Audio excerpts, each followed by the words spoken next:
সবাই চলুন, সবাই চলুন, সবাই চলুন, সবাই চলুন, প্লিজ প্লিজ চলুন চলুন চলুন, প্লিজ প্লিজ। আমরা বাইরে নিই, এটা বোট বোট চলুন চলুন চলুন, ঠিক আছে। তাই বলতে হবে না, তোমাদেরকে বলতে ভালো লাগে না। এই চলুন চলুন, এখানে নেওয়া যাবে না, নেওয়া যাবে না, ভেতরে নেওয়া যাবে না। চলো চলো চলো চলো চলো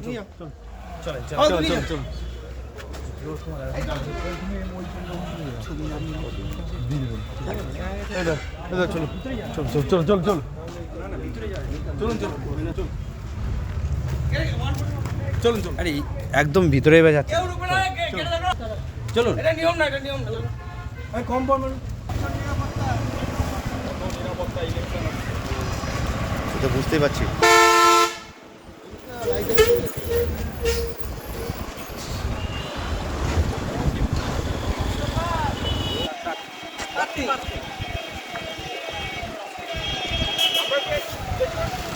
আপনি কি আছেন, আপনি কি আছেন? দেখি এই দাও, চেক করো চেক করো চেক করো।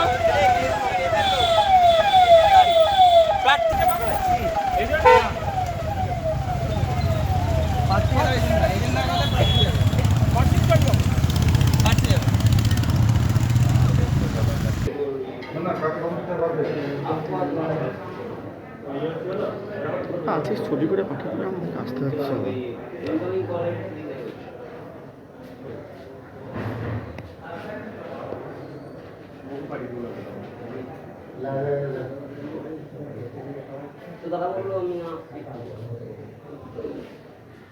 ওরা পশ্চিমবঙ্গে তৃণমূল কংগ্রেস মানুষকে ভয় পেয়েছে, মানুষকে তার ভোটাধিকার প্রয়োগ করতে দিচ্ছে না। যারা ভোটার তারা ভোট দিতে পেল না, বুথ দখল করে অন্যের ভোট অন্য লোকে দিয়ে দিল, এবং সেখানে পুলিশকেও ধাক্কাধাক্কি করে, এবং পুলিশও অসহায় অবস্থায় দাঁড়িয়ে থেকে এই ভোটটা হচ্ছে হাইকোর্টের নির্দেশে, তারপরেও এই জায়গায় দাঁড়িয়ে আজকে আইনের শাসন গোটা পশ্চিমবঙ্গে নেই, তার প্রমাণ এটাই। একটা মিনিমাম সমবায় সমিতি নির্বাচন মানে সব কিছু দখল করব, দখল করে লুট করব, এই হচ্ছে থিসিস। তবে তাই এখানেও যে নির্বাচন হলো, সেই নির্বাচনে আপনারাও দেখতে পেলেন কি অবস্থায় ভোট হচ্ছে। সেখানে এজেন্ট নেই, কিচ্ছু নেই। আমরা সমস্ত বলেছি, তারপরে আমাদের কর্মী তারা মার খেয়েছে, হাসপাতালে আছে, আমরা তাদেরকে এখন দেখতে যাচ্ছি। অতএব তাই নির্বাচনের নামে প্রহসন, গোটা বাংলায় মুখ্যমন্ত্রী যা করছেন তার প্রতিফলন এখানেও হলো। এই চলো চলো, সবাই চলুন, সবাই চলুন, সবাই চলুন, সবাই চলুন, প্লিজ প্লিজ চলুন চলুন, প্লিজ প্লিজ। আমরা বাইরে নিই, এটা বোট বোট চলুন চলুন চলুন, ঠিক আছে। তাই বলতে হবে না, তোমাদেরকে বলতে ভালো লাগে না। এই চলুন চলুন, এখানে নেওয়া যাবে না, নেওয়া যাবে না, ভেতরে নেওয়া যাবে না। চলো চলো চলো চলো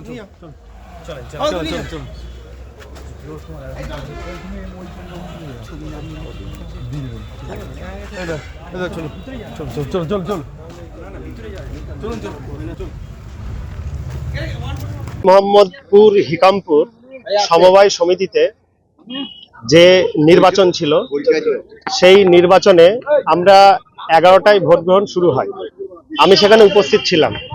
সেখানে দেখতে পেলাম যে তৃণমূলের দুষ্কৃতীরা যেভাবে আমাদের ব্লকের সম্পাদক সাবির শেখকে আমার সামনে ফেলে পেটালো, সে এখন হসপিটালাইজ। পাশাপাশি আমাদের হাতিনগর অঞ্চল কংগ্রেসের সভাপতি একটা পার্টির জৈনুদ্দিন শেখ, তার মাথা ফাটিয়ে দিয়েছে। আমাদের আরও একটা কর্মীকে অ্যাটাক করেছে, এবং পরে সেটা কিন্তু সবটাই হয়েছে পুলিশের সামনে। পুলিশ এতটাই নিরুপায় ছিল যে পুলিশ কিছুই করতে পারেনি, এবং কিসের জন্য পারেনি সেটা আমাদেরও প্রশ্ন। যে পরিমাণ পুলিশ প্রোটেকশনের এখানে প্রয়োজন ছিল, সেখানে পুলিশ সেই পরিমাণ ছিল না। ইভেন গন্ডগোলের সময় আমরা দেখতে পেয়েছি পুলিশকেও তারা গায়ে হাত দিয়েছে, পুলিশের সঙ্গেও ধাক্কাধাক্কি হয়েছে তাদের।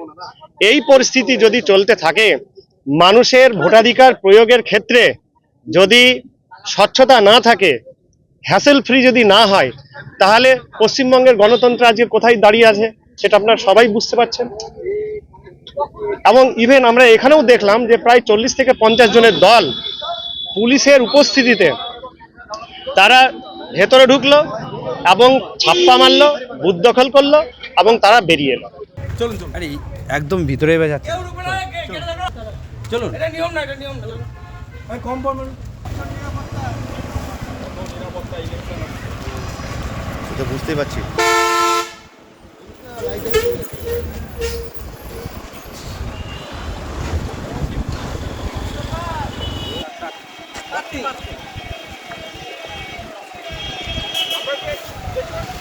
কি আপনি কি আছেন? আপনি কি আছেন?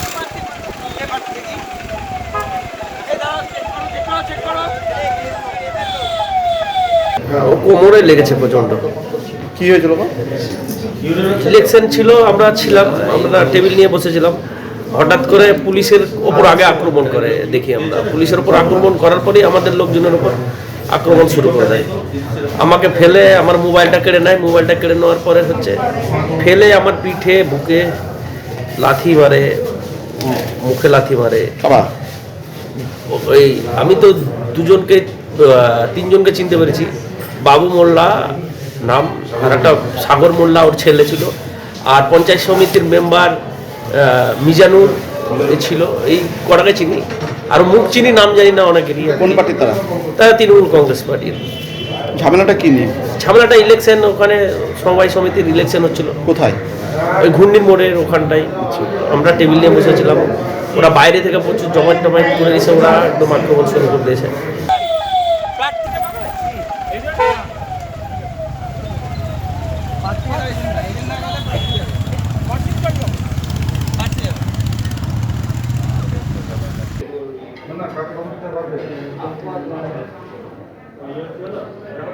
আমরা আশাবাদী আমরা জিতবো। এখানে ফেসফুলি ভোট হয়েছে।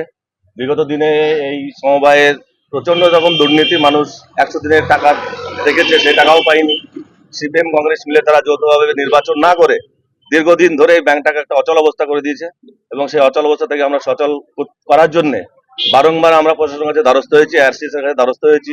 হওয়ার পরে তিনি আজকে নির্ঘণ্ট করেছেন। আজকে 29 তারিখ ভোট করার কথা, সে ভোট হলো। আমরা প্রত্যেকের বাড়ি বাড়ি গিয়ে মমতা ব্যানার্জির উন্নয়নকে সামনে রেখে তাকে পাথেয় করে জনসাধারণের মাঝে একটা সাড়া ফেলে দিয়ে যে না, মমতা ব্যানার্জি পশ্চিমবাংলা যে উন্নয়ন করছে, তাতে এই সমবায় সমিতি যদি আমরা আমাদের দখলে আনতে পারি মানুষের সহযোগিতা নিয়ে, তাহলে আমরা আগামী দিনে এখানকার এলাকার চাষি মানুষ যারা, তারা সমস্ত রকমের সুযোগ সুবিধা এখানে পাবেন। এই আশাবাদী আমরা এখানে জিতবো, এই বিষয়ে কোনো সন্দেহ নেই। আজকে ছবি করে পাঠালে আমার আসতে হচ্ছে।